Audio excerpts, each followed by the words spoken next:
il se met à son école, une école donc qui est aussi celle d'une sorte de dialogue interreligieux avec cette vision qu'avait Ramakrishna de la convergence des religions.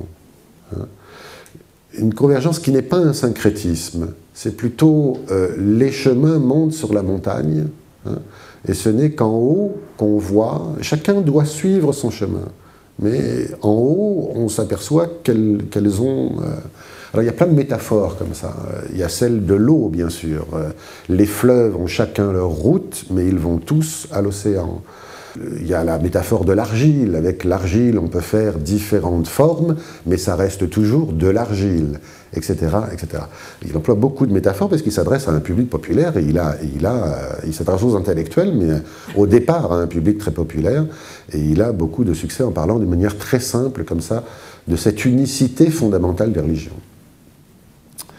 qui n'est pas un syncrétisme. Et Vivekananda va reprendre le flambeau, en Inde même, avec un discours qui va allier cette vision complètement mystique, non pas éthérée, mais proprement mystique, et donc un esprit réformiste et une critique des autorités cléricales, quelles qu'elles soient, et une critique des injustices qu'elles provoquent.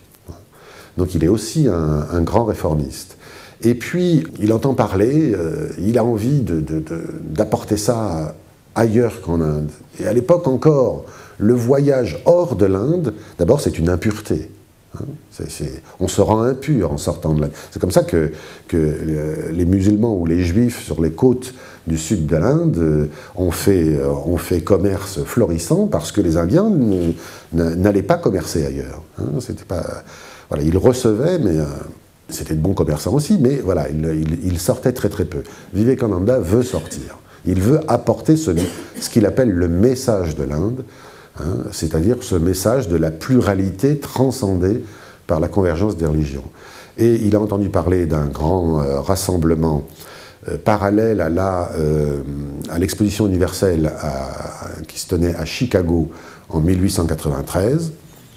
Il ne sait pas exactement de quoi il s'agit, et il part. Il n'a pas d'invitation, il y avait 16 religions invitées, pas du tout d'Indiens, mais il s'y rend, il dit qu'il aura bien... Bon.